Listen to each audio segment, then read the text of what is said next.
All right, we're live. Hi, everyone. Thank you so much for joining myself and Milton today for our conversation on faith-based employee resource groups.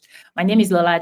I am the founder of EQI Mindset, ERG Consulting, ERG Consulting is what I focus on. And the ERG resource series is one that started a couple of months ago, really to bring conversations like this to light. What are the things that ERG leaders need to know? What are the things that DEI leaders and organizational leaders particularly need to know about ERGs? So sometimes we focus on resources, sometimes we focus on community partners, sometimes I bring thought leaders around different topics and questions that are common.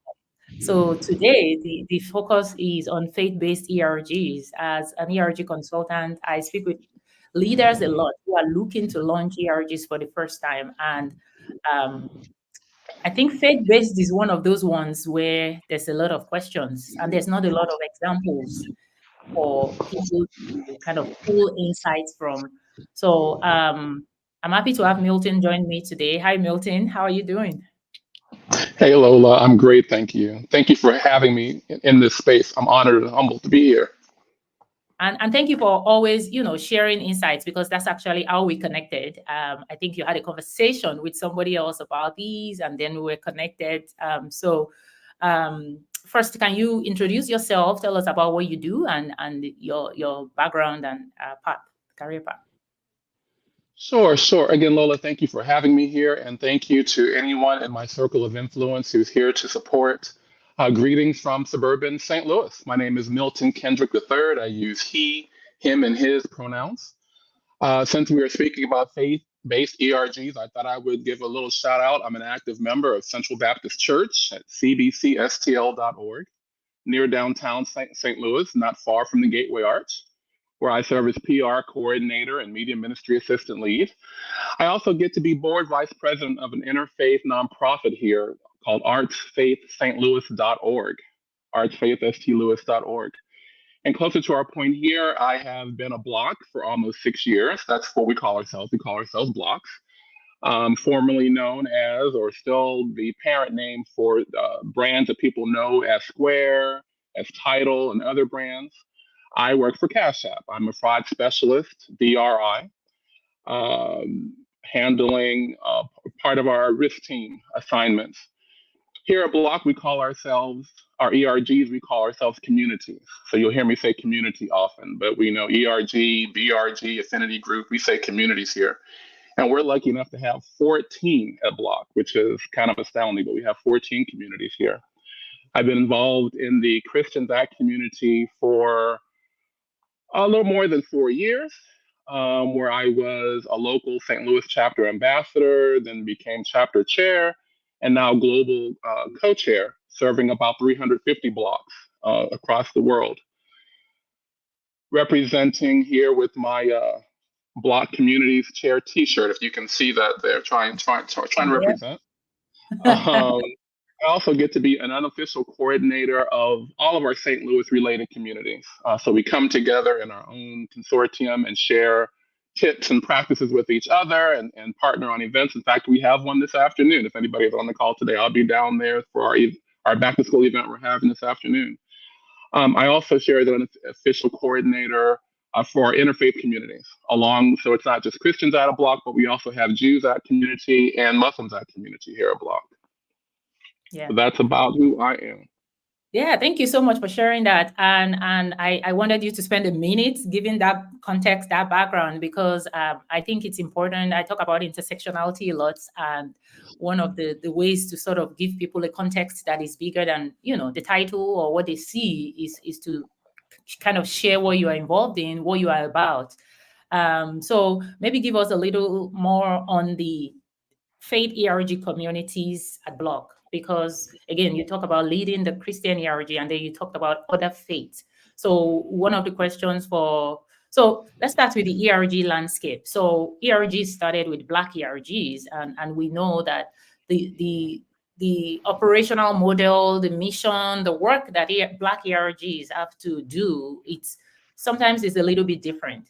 There's a lot of, depending on the culture of the organization, there's a lot of focus on faith, on racism, anti-racism, and then there's Black ERGs, there's women ERGs.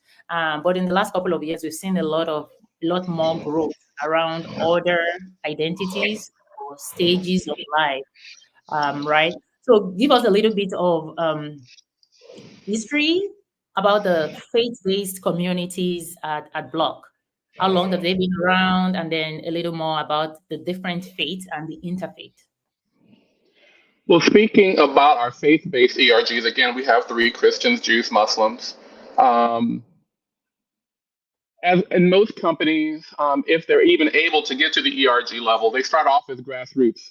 Their clubs or their organizations, if they get to that far, they may be, if you use Microsoft Teams, or here we use Slack, so they may just start as a Slack channel or the Teams channel as a Google group in an office. Especially before the pandemic, when we were required to go into the office, there was the coming together as a group around holidays. So there were some grassroots meetings. We're figuring around as early as 2014, maybe, around 10 years or so. And then the formal communities that we have here at Block became around 2017 to 18. At that time, there was full recognition of the communities, especially Jews at, Muslims at, in terms of hosting Spotlight Month events. Know if that term is universal, but here at Block, we separate the calendar from January, December, and on almost each month, there's a different community or a couple of communities highlighted, sort of like Black History Month for February. Our Afro Block community will serve Women's Month in March. Our women and women's communities will host events, and so on. So there was a lot of eyes and attention and formality given to the communities during that time. Christians goes back to about 2019, when a small group of Christians came together and met with the IND leader, the global IND leader at that time, to organize. Okay. Yeah. And so, going back to the conversations around what ERGs should you even start, right? Most companies always start with which ones do we need? Do you have a guidance, a process, a procedure, and how were you able to kind of support the case for faith-based ERGs or established communities? Well, for Christians specifically, my global co-chair, who is hiking in Alaska right now, hey Larry, is he and a team of 4 other Christian blocks came together. They put together a proposal, and they submitted that to our friend, our former global IND lead, Shantae, in order to formalize what the goals were, what the vision was, what the mission was, what the expectations were, and what type of events were going to happen as a result. So there was a process, or still is a process, of if someone should come forth and want to add to the community landscape here at Block, they would do that through our IND team. Our inclusion and diversity is how we call our DEI. We call it IND, inclusion and diversity. Our 14 communities, to go deeper, are led by a program manager. Hey, Sam, are led by a program manager. The program manager is part of the inclusion and diversity team.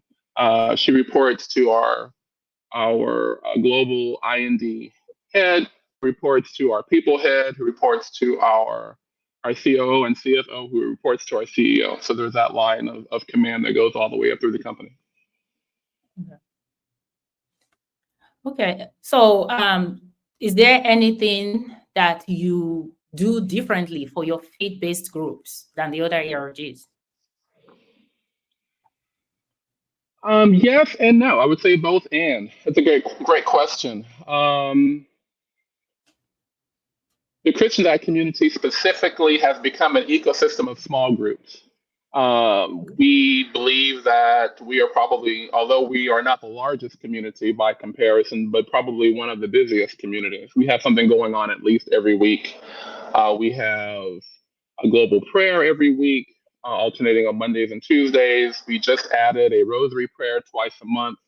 We have what's called Motivation Monday, where a different block or a guest comes in for just about 15 minutes and shares a testimony, to encourage other employees.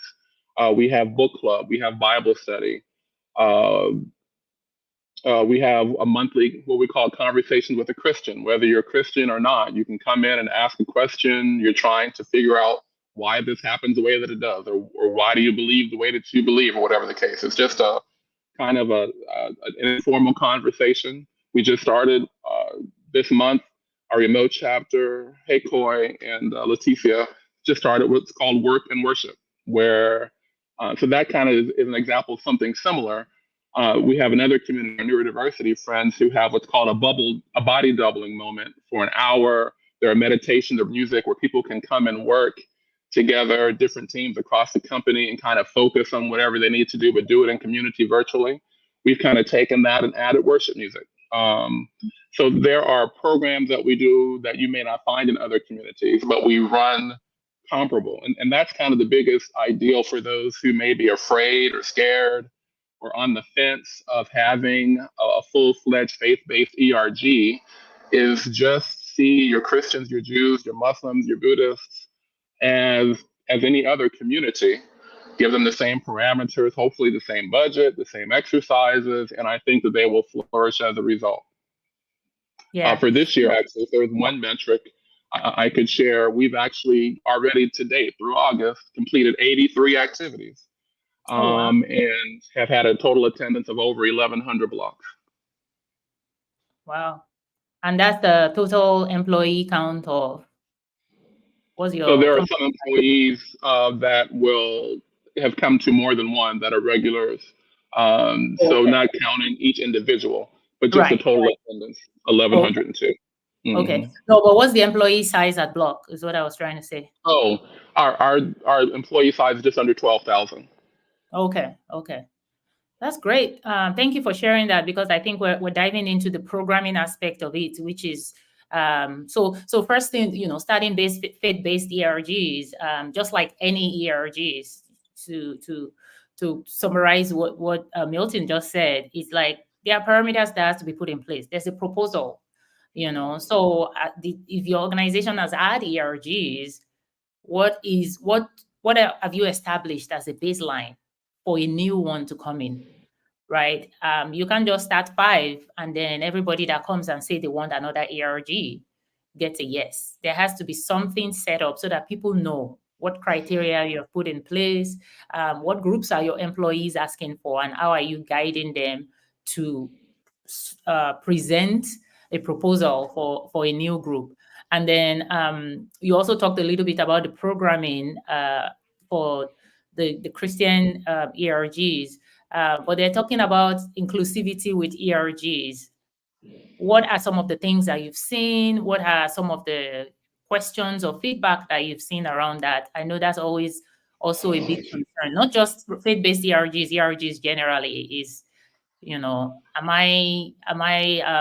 do people might feel a little bit threatened. People might feel like, am I invited? So I love when you mentioned that program about Talk with a Christian, or are these programs for everyone? And then is there any collaboration between other faiths, all the faith-based ERGs? Absolutely. Immediate question there.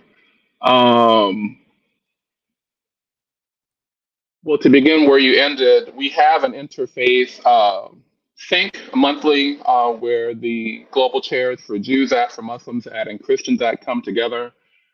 We discuss topics throughout the year. We build relationships throughout the year. We have events throughout the year as far as our bandwidth allows. But we are given, as far as Block is concerned, the month of April, which is our interfaith or faith community spotlight month, where we come together and we do autonomous events, so specific to Christians, to Jews, to Muslims, but then we also come together and do interfaith events. I was happened to look at a video, for example. We had a renowned scholar from Jerusalem as a guest, Rabbi David Rosen, who, although he is a rabbi and is Jewish in nature, but he has such a wealth of knowledge. He speaks to Christian, he speaks to Muslim, he speaks to Jew, he speaks to everyone in terms of his history and background. So we collaborate together for some events, and then we have separate events. For example, April is generally a good month for us to have that spotlight month because generally, although the calendar changes from year to year, but generally Easter, Resurrection Sunday, Passover, and I am forgetting the holiday, The, the Muslim fast, Ramadan, Ramadan, will fall around or close to April and Ella April. Theater. Oh, Yes, so we are able to do individual events. We choose a theme together, so we collaborate on that. And sometimes there are heated discussions on the theme, but we make it through and we choose a theme together and we go forward. Also, I will add that we collaborate with other communities. We've done events with Pride, our LGBTQIA community from time to time, with Afro Block, with women, with others. So there's always room for partnership within our company with other communities, as well as other teams, with our workplace team, which is going to grow and expand in terms of our partnership together in the upcoming year. yeah, and that's key because I love the thoughts and the intentionality behind choosing a month for the interfaith that has some relevance around the season for all of the faith ERGs represented. Because when we talk about intersectionality and collaboration, this is really all about bringing the employee population together, educating everyone, and respecting everyone. So I think that's important when you're thinking about the faith-based ERGs. What are some of the things you need to remember? What are some of the guidelines you need to put in place? Um, But so before you go on, let me add that I remembered another question that you asked. All of our events are open to the entire company. They're for Christians, for Jews, for Muslims, for allies, for those just interested in wanting to be a fly on the wall, as well as our Slack channels. mm, People can come and some people may or may not identify, but they just like being in the space and being encouraged. They feel the positivity, they feel the optimism, and just like to be a part of the room, as you will. So that's always a thing. Um, and some may or may not want to be a part of prayer, but then, in a sense, it's possible that a person may not identify with one of our faith-based groups and want to be in the room as part of a prayer to kind of feel a connection to the higher power, either that they believe or don't believe or want to believe, or the case is. awesome. And then we have, like I said, intentional events. It could be a music event. It could be we have a Christmas concert planned for December. We co-host Friendsgiving, just a time for people to come together and eat together and enjoy each other's company. So there's a lot of intersectionality, a lot of room for people to network with us. Companies are a mirror of life. So it's those topics that you don't want to be a part of. Don't discuss money or don't discuss politics or don't discuss religion. And just yesterday, my lead, hey Aaron, I hope you're feeling better, had mentioned that he really appreciates the fact of how we have a presence here at the company, the Christian Act community. We're not beating anybody up or on knocking on anybody's door, but it's like here we are. If you want to come, you're welcome, and if not, we understand. But at least we're here as a resource for you. Yeah, absolutely. Yeah, I love that. And again, this is a model of what we talk about when we talk about ERGs overall. This is not something that should be unique to faith-based ERGs. If you are launching communities within your organization, the intent is not to exclude.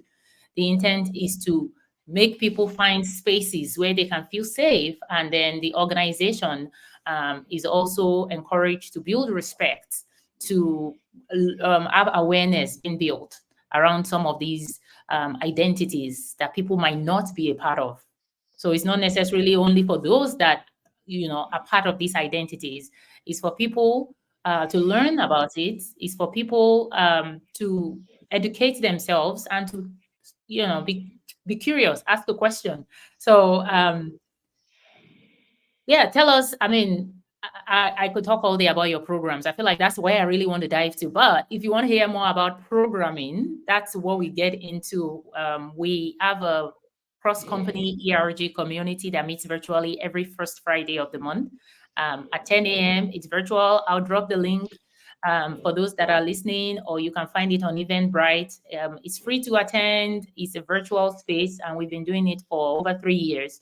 every first Friday of the month, we have ERGs from different companies joining in. So we dive more into programming examples, but I'm glad that Milton talked a little bit about the faith-based ERG programs that you host, because that's key. The way these programs are run, the way they are set up is key to the success of the communities. So you've been involved with at the interfaith level, at the Christian ERG level, at the interfaith level, you've been involved for a couple of years. What are some of the lessons that you've learned that you can share in this space? Because I can imagine there's been some lessons. But is there one or two that you could share with us? Has there been changes that you have to do with the programs? Are there, this is for those that have faith-based ERGs and maybe there's some struggles, there's things they want to learn, or for those that are thinking of introducing faith-based ERGs and they are kind of wondering, is there things that you've learned that you could share with people listening? Sure, there are some things that I could share. And of course, if anybody wants to drop in the chat any questions or just say, hey, I'm thinking about it, or want to network with us, of course, let us know. Some things that come to mind, and also listening to people from other companies who lead faith-based ERGs. If there are 6 things I would share, I'd say number 1, read the room. Be aware, understand your company's culture. Gauge what support you have. If you can predict any roadblocks you might face or any opportunities that you have to overcome and achieve. Kind of read the room, know the space. 2, I would kind of say cover yourself and your if you're starting off as a club or a group towards an ERG, cover yourself. If you're speaking with your DEI person, your diversity or what we call IND, inclusion and diversity here person, if there are any policies in writing or any goals that you can ascribe to in writing, know how other ERGs function, attend other ERG events, be a part of other ERG groups. Don't just kind of silo yourself. Work with your people team maybe and understand how, if there is any interest, if they have forbidden it or if they are welcome to the idea of adding faith-based ERGs. 3, at the end of the day, know your why. You got to follow your passion.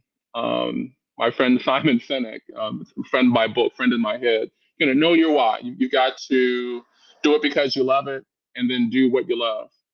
Listen to the requests and passions of other people on your team, other people in your circle of influence. If somebody has some fire and they want to start a thing, how can you kindle that fire and have them feel empowered to start whatever that thing is? Keep it simple. Start small.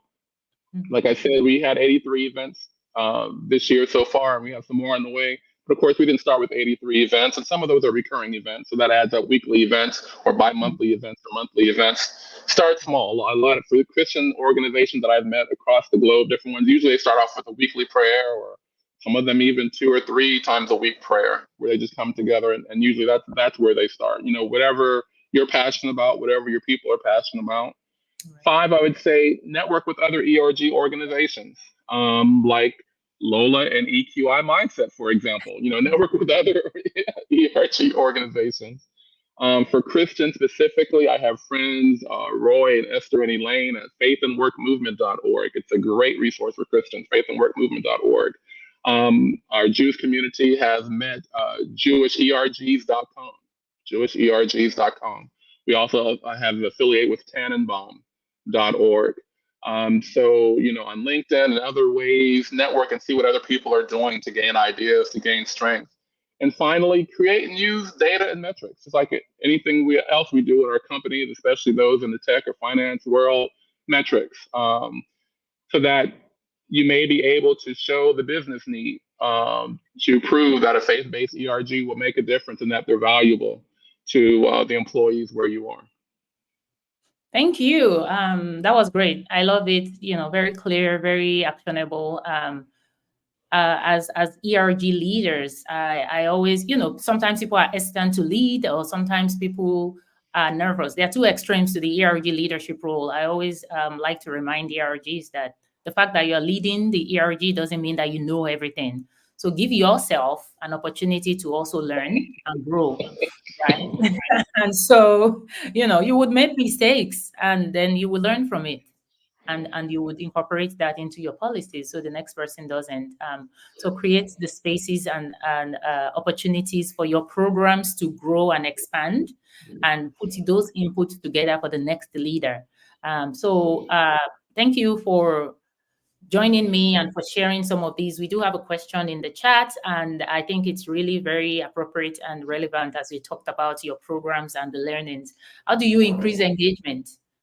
Right. So what one of the biggest challenges that ERGs face, I mean, not just faith-based, is around engagement and membership. So you want to talk a little bit about Yes, the favorite word for ERGs, engagement, engagement, engagement. That seems to be, like you said, for all 14 of our communities here and ERGs everywhere. You want more engagement. You want more people to come. You want to know if you knock down a tree in the woods, will anybody else hear it, I guess, is what you want. So sure. It's trial and error. It's a matter of doing some of the things that I've discussed. First of all, I think following your own passion. If you have an event or a thing, if you are, an avid scripture reader and you want to post scripture each day or each week or each month, or you're avid music worshiper and you want to put music in your channel, if you are, an avid prayer or intercessor and you want to start a prayer, I think starting where what's important to you, well, then that energy will spread to other people, and then they'll start a thing, and then they'll start a thing. We have a team now. I should have counted. Maybe within just the Christian Doc community, we have a team about 14 or 15. We're global chairs. We're chapter chairs. We've added, I think we're about 7 chapters now from St. Louis to Australia, as well as ambassadors, people that aren't a chair but just want to lead a thing. We have a Bible study lead. We have a graphic lead. So somehow that energy just kind of brings people in to want to help, want to plug in, want to do a thing. So that's one thing. Start small, start with where you are, bring people in.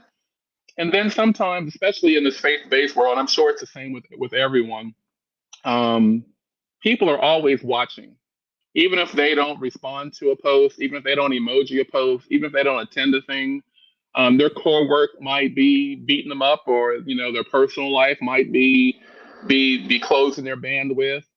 However, just the fact that you are there and you are consistent, they know you're going to post this consistently. We have, kind of going outside of the faith base, but I have a friend who is part of the Afro Blog community, and I've even shared it with my partner.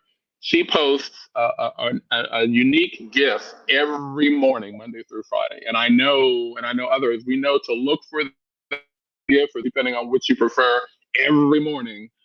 Just for that little bit of smile or inspiration. So be consistent, and be willing to let it go. If you tried it 3 months, 6 months, year, and it just didn't take off, kind of gauge, ask the people who are coming, what do you think? Should we keep doing it? Is it just a small group thing? Maybe it's only a 3 or 4 or 5 person thing, or should we change it to make it bigger? Survey metrics, I know sometimes with our members, we don't always get answers to surveys, as I'm sure people who do pulse surveys in their companies or whatever, you don't always get as many answers as you would like. But at least you try the survey, and maybe though that small group who responds can give you some feedback to know, oh, we should add this, or we should take that off the table. So those are some tips to increase engagement. Absolutely. No, thank you so much for sharing that, because I think, for surveys, for feedback, sometimes it's discouraging. You're like, nobody says anything. We don't get any feedback. And then because of that, you want to keep doing the same thing. That usually people, having that opportunity, creating the opportunity for people to give feedback is still relevant, right? And it's not about the number. It's about leaving that channel open so that people know that there is a way for me to provide an input. And even if it's 1, if it's 2, it could give insights that would change the course of your programming or inform the programming that you have set up. So thank you for sharing that. Is there anything else that you want to end this conversation with before we wrap up, just for those that either are leading faith-based groups right now and having, some challenges, or for organizations that are listening, that are thinking about or are getting requests for faith-based ERGs and maybe are a little hesitant? Sure. Hopefully, I said something encouraging to the ERG leaders, whether you're a faith-based ERG leader or not, given some ideas, maybe things you already knew but hadn't heard, I would hope. I guess I would end if there is a program manager or a head, a DEI lead, or someone who is on the fence or thinking about allowing faith-based ERGs, or you've been like, no, no, no, it can't be done. I would like to encourage to give it a try. Usually, they may have already started. There may already be a channel, or there may already be a small group, something in person. Hopefully, the people will come to you that you don't have to do it from top down. Right. But if you are doing it from top down, put feelers out there. Maybe people would be interested. And then I would say find ways to make the potential faith-based ERG, if not already, just like any other ERG, like kind of what we talked about, some of the themes that are consistent across the board, instead of separating them or giving them different parameters or different rules, just kind of bring them into the family like any other ERG, a Black, a woman, an LGBTQ, a newer diversity, a veterans, just like any other ERG, whatever the rules are for one. Make the rules are the same. Invest in them. Invest in them, the leaders with training, with learning and development, with hopefully budgeting, and then Yes. hopefully budgeting to attend conferences, to learn more, to network. Yes. All those things to make your company better.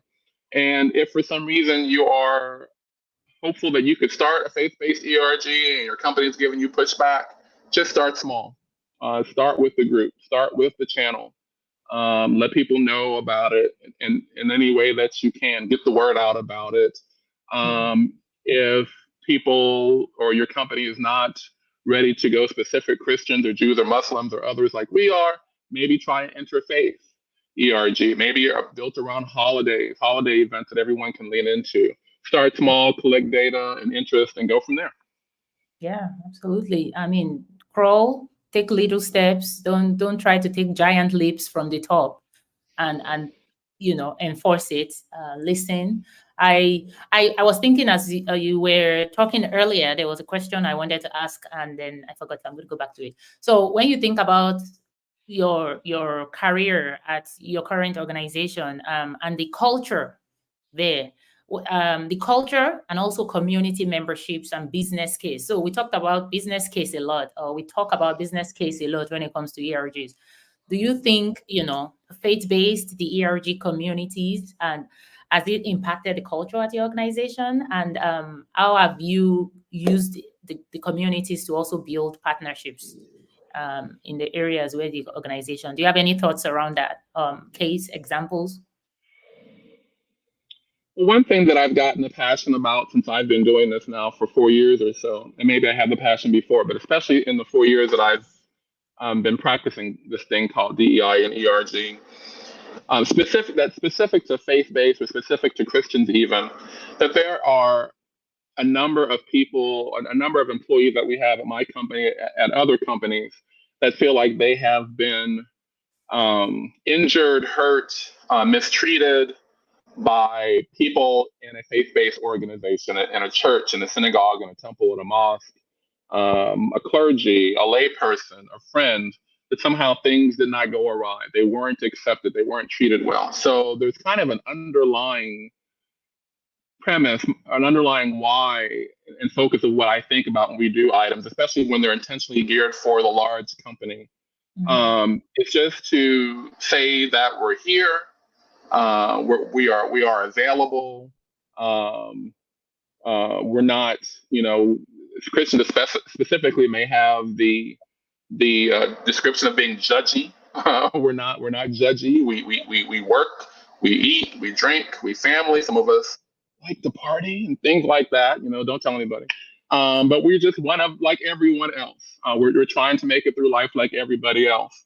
And I think in that way, just kind of being aware in this scary corporate setting I think it's kind of brought some fences down. I would hope so. I would hope that some doors have been opened to say, hey, they're not so bad. Maybe we can be friends. Maybe we can get along.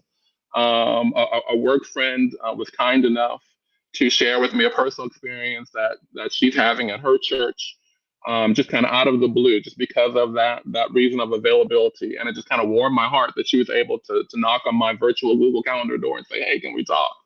And I think those are the kind of things that add to our corporate culture, that we usually get high marks on here at Block that make us a wonderful place to be, a wonderful place to work, where people can come together and be themselves, not just the self that you see by color or race, but the self that you see in what you believe. And I think all that adds to, of course, the metrics and the production and the effectiveness of what we do. Yeah, absolutely. I love the phrase brought down the walls, because I think a lot of times, when it comes to DEI, different things, it's all our source of information is the news, right? We hear all these things about these different religions and different races in the news. And, one of the big things that I want us to leverage our ERGs for is an opportunity for you to go beyond, break down those walls and take a step to get to know somebody of a different faith. Even if you're not a person of faith, if you have these groups within your organization, there's an opportunity to go into those spaces and ask real questions, right? And talk to people and learn. It doesn't have to be just the communities that you identify with. This is what we say when we talk about allyship and advocacy. Step into those identities that you don't know and ask them questions. I know that there's no way that won't impact the culture of the organization, especially if the groups are set up correctly in a way where people are not excluded but included. So thank you. I would add one thing. As you were talking, it gave me a picture. I'm one of many people in the world, I guess, that I enjoy a meal. I like to eat. I was telling my friend that I have a list of restaurants to try, and I think about these things, and I think about the buffet. For those of us who are blessed to go to college or here in the work situation, sometimes buffets are good because you can just sample different things. And not feel bad that if you don't like it, you have to send it back. Usually if you're ordering a la carte, you know exactly, you got to have this thing. You're kind of committed to it. You could send it back, but you kind of committed to it. And then you feel bad when you have to send it back. Exactly. So I would say, for those, in a space, in a company where there are ERGs, consider us a human buffet where you can kind of sample, where you can learn, where you can ally, where you can grow, where you can open your thoughts outside of yourself, outside of the way you were raised or educated. It was my CEO, Jack. We were interviewing him for an interfaith event actually years ago. And I still remember when he saw how well that the Jews, Muslims, and Christians, global chairs were getting along together and working together. Not to say that we're not in a time right now, without going into detail, where it can be very contentious, where what's going on in the globe is not altruistic. That there are some things in the world right now that are difficult. But just the fact that we could get together in a company and have different faiths and work together and plan events, just the thought that, well, if you can do it here, sure, it'd be nice to try to magnify that and be able to do that out in the world. So I think that's the beauty of why you do what you do, why you're passionate about ERGs, what people can learn and take away from ERGs, as well as give into them. It's a win-win situation. Yes, absolutely. Oh, I'm going to remember that one for a while, and I'm probably going to use it, the buffet, because I'm a very visual person. I use colors, I use shapes, and I was like trying to paint the picture for people of the value of the groups and the fact that these groups are an opportunity to drive change. It's going to take a minute, but ERG, BRG, communities, whatever we call them, I hope this conversation has been helpful. If you are watching this on replay and you have questions, you can send me an email, lola@eqimindset.com. If you are not on LinkedIn, if you're on LinkedIn, just send me a direct message. But if you're on a platform. I have to remind myself that this is being streamed on different platforms because I'm so used to, oh, just DM me on LinkedIn. But Milton shared a couple of resources and links. If you don't have access to them or you didn't hear it clearly, I will be happy to send you those links. And if you're an organizational leader and you're thinking of groups, again, organizational leader is not talking about the companies of 100,000 employees alone or 50,000 employees. I've seen a growing that conversation client need from smaller companies to wanting to build communities, right? So if you're looking to have those kind of communities and you're trying to think through which is the best one for us, happy to chat. Please reach out. I'd love to chat with you. I'd love to explore your situation and give you advice. And Milton, thank you so much for your time today. Thank you for all you shared. Thank you for all you do. I really appreciate it. Thank you, Lola. This was awesome. All right. Bye. Have a good day, everyone.